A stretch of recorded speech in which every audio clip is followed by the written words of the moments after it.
an entrepreneur maybe doesn't have employees yet. And so the business owner knows that they need employees. The entrepreneur knows that they're really good at everything and they got to figure out that there's other people who might even be better than you at certain tasks.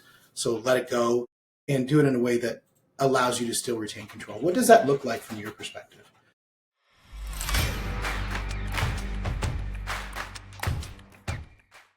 And welcome back to the Money, the Mindset, and the Mentoring podcast. We have Anita Woodward here. She runs the company Woodward Administration at WAdmin. And one of the great things is we met at a BNI group, and she has nothing but absolute energy. And when she came into the room, and I was like, holy cow, I got to talk to this lady. And your passion for helping people succeed using administration services has been nothing but the best that I've seen for somebody who's just exploding with energy. So thank you very much for coming to the show. Thank you for inviting me. And so one of the things that people, and I hear this all the time, I work with a lot of real estate agents, mortgage brokers, and just business owners. And they say, you know, you look at what they're doing in the day, they're always busy. One of the things that you can universally hear, whether it's somebody who's unemployed or somebody who has 5 jobs or somebody running a multinational company, they're all going to say the same words. How you doing? I'm busy. And so that's just a universally accepted thing. So the next question always is busy doing what? And so talk to me about the idea of, number one, a little bit about what you do, but then most importantly is, when should somebody think about hiring help? Like what is sort of some of those things that pop out immediately that, look, maybe it's the time? Okay. The high level version of what I do is I am a virtual administrator. I work on a fractional basis for a number of different businesses.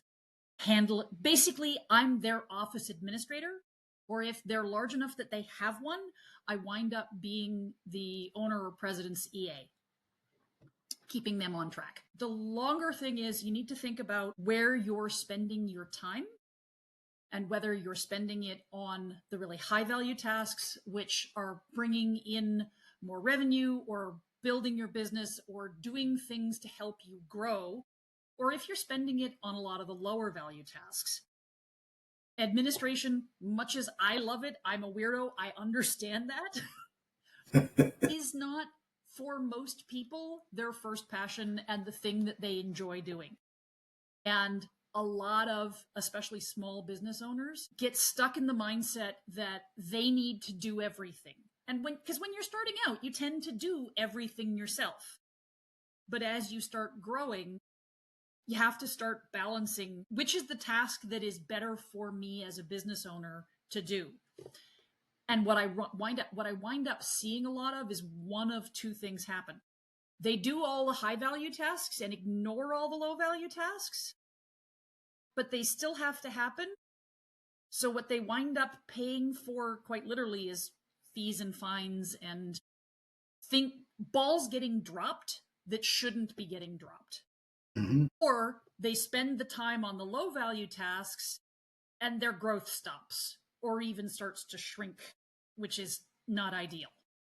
Absolutely. So that's when you start needing to consider if it's time to bring someone else in to be able to support you.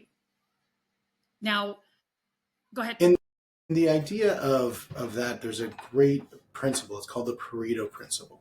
And the Pareto principle can be commonly known as the 80-20 principle, which basically means that 20% of whatever you do typically generates 80% of your return.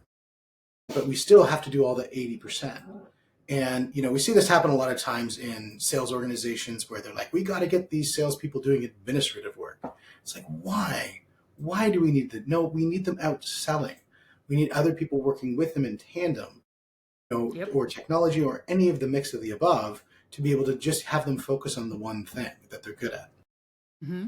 And so the idea of the 80-20 is that, and I think when we were talking the preamble, is the idea that if you're a CEO or if you're a VP or if you're running your business and you're that entrepreneur spirit and you're doing everything, start writing the things down that you're doing and just jot them down and put them in 2 lists, right? Yeah. High impact and medium impact.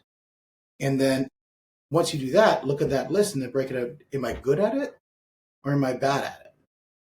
And it's going to make it very easy to figure out what you should be focusing on and what you shouldn't be focusing on. The other thing I would recommend is, do I enjoy doing it? or do I not enjoy doing it? Absolutely. Because a lot of the stuff that you don't enjoy, regardless of whether you're any good at it or not, will wind up getting pushed to the bottom of the list, which winds up costing you in it's not done in time, or you wind up with fees because you didn't submit the thing in time. Yep, absolutely. Absolutely.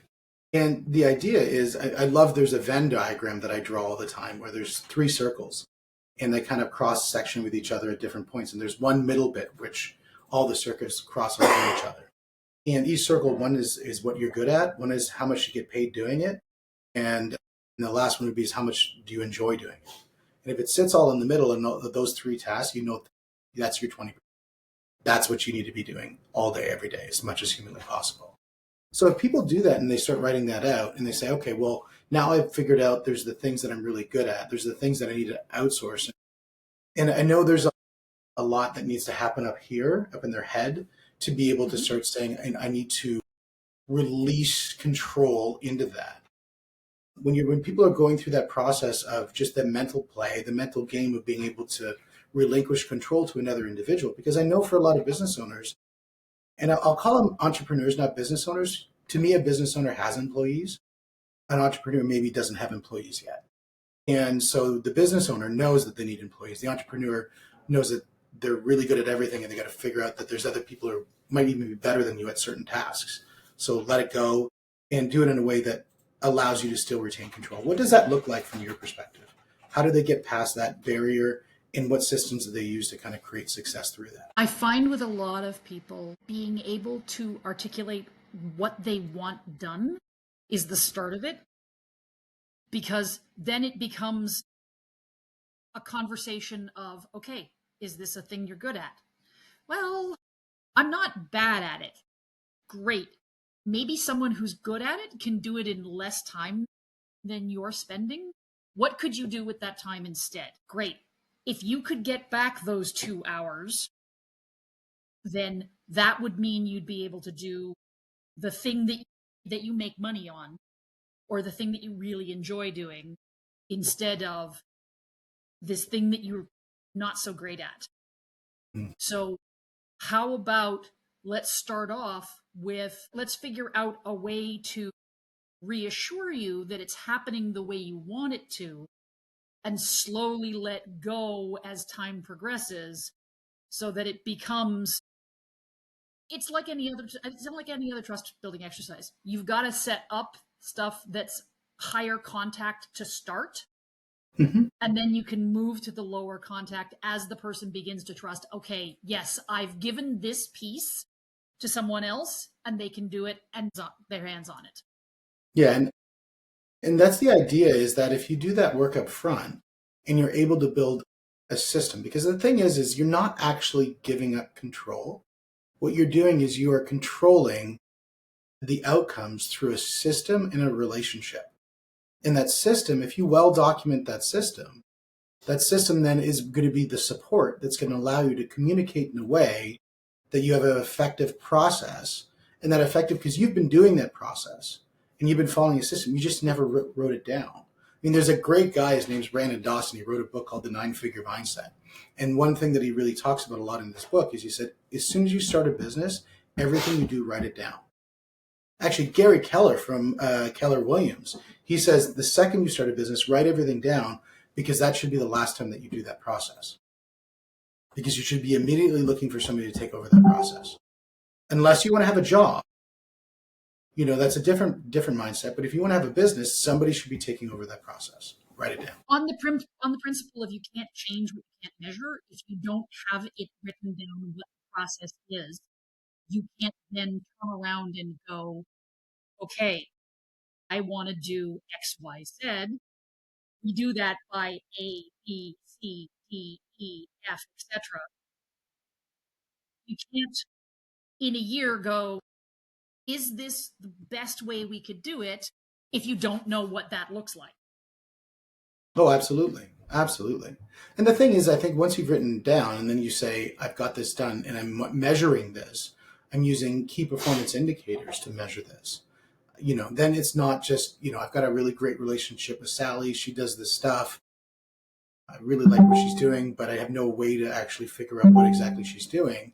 Having those KPIs to say that we now have tools to measure that success, it makes it such an ecosystem of value because you get measurable tools. You know what you're doing because you have measurable tools for what you're doing, and you know what everybody else is doing because they have measurable tools about what they're doing. Now, once you've looked at the idea of I'd like to either hire somebody internal or hire somebody external, what's the mechanism that you use to figure out should I bring somebody internal into my business as an employee or should I be looking external as a VA? To a certain extent, it depends on how much you need. A lot of my clients, they simply don't need someone even part-time. They just don't have the number of hours they would need to be able to offer somebody. So working with an external VA is great because they don't take on that expense of having they don't have to find somebody a physical space. They don't have to find work to fill all of the additional hours. They can use what they need. That's it. I've had clients where they've gotten to the point where they need more than I can give them. So I help them. Here's the job description. Here's what I've been doing. Here's what you want that person who's going to come in to take over and be able to do. Mm-hmm. So this is the job description. This is now the part-time / full-time person. And we can go through the process of helping them find the right fit because we've been doing that already. I think a lot of times when you work with the right VA organization, the big thing is they'll actually help you become more accountable to your recruiting process and your training Absolutely. process. And a lot of times when you hire, and the big mistake that most entrepreneurs make is they need to hire somebody. So they look around, they're like, Johnny over there, my cousin's not working. He's been on the couch for the last 3 months. I know he needs a job and I just need stuff done. I'm going to hire Johnny. And we all know how that works out. It doesn't go so well.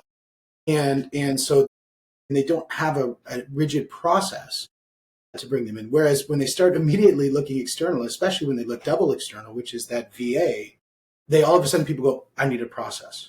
It's like, well, no, you actually need a process both whether you're irrespective if you're hiring internal as an employee, especially if you're hiring internal as an employee, but also as you're hiring as a VA. Both those situations need a process. You need to know what you're looking for. You need to know what skills you're looking for. You need to know what capacity, what budget, etc. One of the things that I often see is people saying, I would like to get a VA. I want to pay them $3 an hour. And I'm going, you know what? There are absolutely services where you can do that. I'm not it. Yeah, well, let's talk a little bit about that because that's something that I think is interesting. Because most people, when they think VA, they think you're going to be hiring from the Philippines or from India or from South America. There's actually a lot of different styles of VA companies. A good friend of mine, she runs a VA company down in the States that specifically hires just American. It's just American VAs, and so it's American working for American companies. So the idea is for your organization. Your organization's a VA company that's specifically focused in Canada. And talk a little bit about that because everything you do is actually Canadian people, right? I do have one U.S. client. One U.S. But you're when it comes to you as an individual, as a company, you're Canadian based. Absolutely. In all honesty, the way I describe it to other people is, are you looking for a task-based person? You know what? If you have a specific task you want to say, here, do this, these are all the steps I want you to follow, etc., go get the VA that's overseas because that's what they're really, really good at. If you want someone who will help you identify gaps in your processes, potential problems down the road, who's going to, forgive the word, more holistically look at your business and see where the opportunities and pitfalls are going to be, someone like me is a better fit because I have multiple decades of experience working as an administrator. I have the ability to go, hey, by the way, this and this and this and this and this are happening, which leads me to suspect this is going to happen. What would you like to do about that? And usually by the time that I say that to my clients, they're going, I haven't even had time to think about that. Do you have any recommendations? And I'm like, yeah, sure. Let's look at this and this. So I think the idea of what you're saying is that when you're looking to hire overseas, you're looking for somebody who can look at the scene processes, the descript processes, the routines, the algorithms that they need to follow. If you have something that's a little bit more obtuse, or you're trying to discover a little bit about the unseen processes that happen in your business, having somebody who's more localized, who more knows about the nuances of what it is to have a Canadian organization, what it is to have decades of experience that's brought to the table, it's a very different scenario. In looking overseas, you're probably not going to get the right answer for that. Yeah. So seen versus unseen. Yeah. In general, most of the people overseas, I mean, they're really good at what they do, but you're talking about a much shorter experience life, and you're talking generally more hand-holding of what they do. Yeah. No, that makes total sense. Awesome. So for people to reach out to you, the best way to get you is WAdmin is the place to go. And Anita Woodward, you're the experienced local admin, fractional admin that can help people really grow and scale their businesses. And it's been an absolute pleasure going on this journey with you today. Thank you so much for having me. I had a blast. I did too as well. And guys, thank you so much for joining us today on the Money, Mindset, and Mentoring podcast. We will see you on the next one.